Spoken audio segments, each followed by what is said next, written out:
Bom, a Copa do Mundo tá rolando, todo mundo deve estar assistindo, ou a grande maioria. E esse vídeo a gente vai falar sobre a geração Z, que passa muito pano para a geração de jogadores atuais. Aqui esse vídeo a gente não quer fazer uma comparação direta com uma seleção do 70 ou de 94 ou até mesmo a de 2002 com a seleção atual. Mas é nítido a gente ver que a falta de vontade, a falta de paixão, né, dos jogadores em querer ganhar a Copa do Mundo é muito visível, né? A gente viu isso no jogo contra Marrocos, onde uma seleção marroquina, que nunca ganhou a Copa do Mundo, que não tem tanta tradição no futebol que nem o Brasil, conseguiu jogar um futebol muito melhor e as pessoas estão cada vez mais desacreditadas na seleção brasileira e isso a gente tem que conversar porque a gente vê uma série de pessoas, né, principalmente jovens, idolatrando um jogador que não está jogando, né, um jogador que é completamente incerto de participar da Copa do Mundo, pelo menos da primeira fase. A gente está falando do Neymar,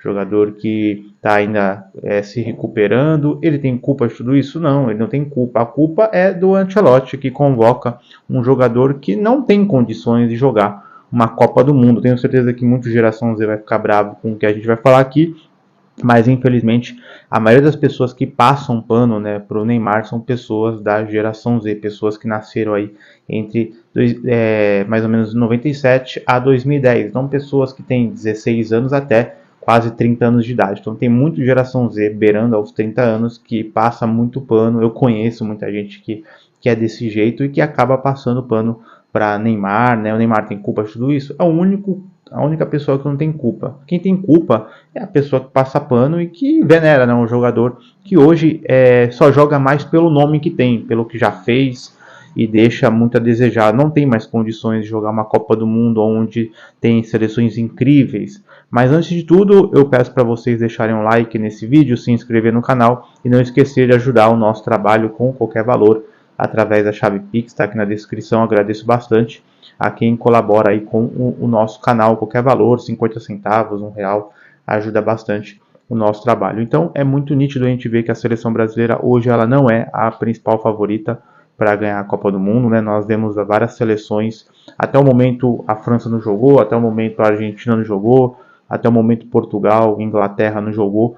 A gente viu algumas decepções, né? Viu a Bélgica empatando, viu aí a Espanha empatando com o Cabo Verde, apesar que eu torci horrores, né? Gosto da Espanha, mas foi muito legal ver o Vozinha e a equipe de Cabo Verde segurando, né, a Espanha. Então esse empate de Cabo Verde ensina muito o que é o futebol hoje em dia, mostra que o futebol hoje ele é completamente por força de vontade, por energia, por físico. A parte tática é importante, a parte técnica é importante, mas se você não tiver um bom condicionamento físico, você não consegue ganhar uma Copa do Mundo. Então a gente vê aí Neymar, né, com uma situação completamente ruim, com problemas físicos, ainda se recuperando. É um jogador que as pessoas colocam muita expectativa. Na verdade eu falei que ele não tem culpa, mas ele tem culpa em uma coisa. O Neymar ele deveria ser muito mais realista e não ter aceitado essa convocação para a Copa do Mundo, né? Aquela coisa, quem não pode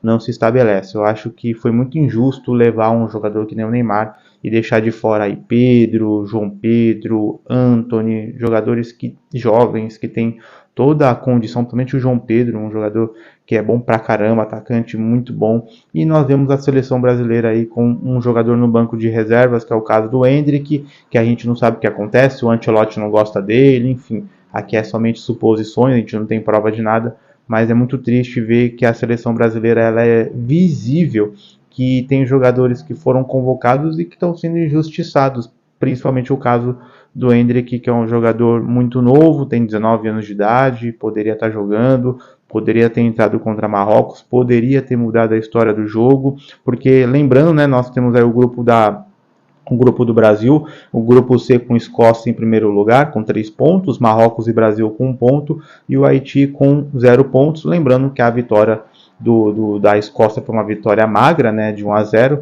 Então hoje, se nós temos um jogo com Brasil e Haiti, e o Brasil vence o Haiti, mas com um placar normal, 1-0, 2-1, 3-2, sei lá, com um saldo de gols pequeno, nós vamos ver a equipe de Marrocos podendo, né, ganhar do Haiti com um pouco mais de folga e tentando o primeiro lugar, e o Brasil se classificando em segundo lugar. O que isso significa? Significa que o Brasil vai jogar contra um possível adversário forte, que é o caso do grupo da Holanda, o grupo do Japão, o grupo da Suécia. Então o Brasil tem grandes chances, né, mas grandes chances mesmo, de pegar a Holanda ou o Japão. Pode pegar uma dessas duas equipes, ou até mesmo a seleção da Suécia. A gente não sabe o que vai acontecer. Eu não esperava que o jogo da Suécia seria um jogo tão elástico. Então hoje a Suécia ela tem boas chances de se classificar em primeiro lugar. E se o Brasil, por exemplo, se classifica em segundo, ele vem a pegar uma Suécia. Então é um jogo muito complicado. O Brasil ele sempre se dá muito mal contra as seleções europeias. Pode pegar uma Holanda. Então a gente pode, talvez esses três adversários, apesar de eu gostar muito do Japão, para quem está torcendo para a seleção brasileira, que não é o meu caso, né, pegar a seleção japonesa talvez seja a melhor opção. Porque se pegar a seleção holandesa, até a seleção sueca, a gente pode ver sim o Brasil se encrencando bastante. Eu tenho visto muitas pessoas na internet falando sobre uma possível eliminação na fase de 16 avos. E isso tem grandes chances de acontecer. Essa é a grande realidade. Isso pode acontecer porque o Brasil já jogou de uma maneira muito limitada contra Marrocos. Eu sei que o nervosismo chamou a atenção, mas a gente pode ver sim o Brasil tendo bastante dificuldade na fase de 16 avos de final. Então pode pegar uma Holanda, pode pegar um Japão, pode pegar uma Suécia e pode ter bastante problema nessa fase. Lembrando que é uma fase antes das oitavas, então tá mais difícil ganhar a Copa do Mundo porque são mais seleções. Lembrando, eu estou fazendo esse vídeo antes de jogos contra a Noruega, contra a França, contra a Argentina. Então eu acho muito difícil o Brasil ganhar a Copa do Mundo. Estou falando de uma maneira muito realista. Não estou sendo nem pessimista e não estou sendo nem otimista. Eu não torço para a seleção brasileira, mas também não vou ser aquele cara que odeia. Eu vejo muita gente comentando que odeia a seleção. Eu não tenho nenhum problema com a seleção brasileira. Eu acho que é uma seleção de jogadores que não representa, não merece a minha admiração, né? Caso de Marquinhos, caso de Casemiro, Matheus Cunha falando que não é evidente, uma arrogância, né? Uma resposta completamente prepotente do Matheus Cunha, que não é nada na seleção brasileira, tem um gol, né? Um gol sem querer. Então um cara que jogou mais de 20 partidas tem um gol pela seleção, uma vergonha, né? Deveria ter vergonha desses números dele. Um cara completamente arrogante e que não merece a admiração da gente. Mas muito geração Z passa pano, né? Eu falo isso porque tem muitos comentários aí da molecada falando: ah, você não sabe o que você está falando, Matheus Cunha joga muito. Então, o que você vai esperar de uma geração que valoriza Matheus Cunha, valoriza o Neymar nessa fase, que mal está jogando, mal está conseguindo, né, desenvolver um futebol básico no Santos? Então, fica difícil a gente querer, sei lá, esperar algo dessa seleção brasileira, que é uma seleção bem limitada mesmo, uma seleção que tem bons nomes. A gente vê uma seleção, até o próprio Vinícius Júnior, que joga bem, é um dos poucos, né, que ainda joga muito bem, mas também bem arrogante. Na coletiva a gente percebe uma seleção que está sem paciência, né? É uma geração de jogadores sem paciência, o próprio Ancelotti completamente sem paciência. A gente vê aí o Ancelotti de uma maneira muito decepcionante. A gente vê o Ancelotti sem ter aproveitado o Endrick na primeira partida, que para mim foi um grande erro. Então fica difícil a gente confiar numa seleção dessa, sendo que a gente já viu algumas partidas de algumas seleções muito menos tradicionais e que tem tudo para ser uma campanha muito melhor que a campanha do Brasil, que é o caso dos Estados Unidos, que jogou muito bem, o caso da Alemanha, tudo bem, jogou contra a Curaçao, que é uma seleção bem abaixo, mas jogou muito bem. Você vê uma seleção muito forte, zagueiros muito fortes, ataque muito bom, né? O próprio Nimetia, o próprio Havertz, que joga muito bem, o próprio Sané, que joga muito bem. E a gente vai ver a França, tenho certeza que a França e a Argentina dificilmente vai decepcionar na primeira fase.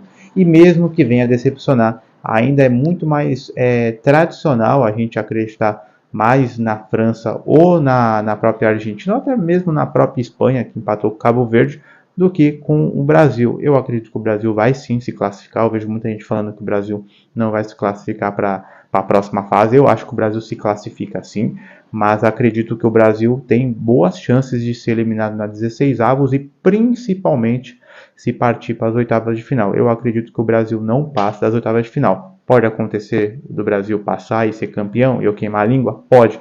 Mas segundo o que está acontecendo até o presente momento, eu acredito que o Brasil ele não vai muito longe nessa Copa, beleza? Então mais um vídeo para hoje, peço aí para vocês deixarem um like nesse vídeo, se inscrever no canal e ajudar o nosso trabalho com qualquer valor através da chave Pix, está aqui na descrição. Qualquer valor é muito bem-vindo, qualquer R$1, R$2 ajuda bastante o nosso trabalho e agradeço de coração a quem colabora aí com o nosso canal, beleza? Até a próxima e valeu!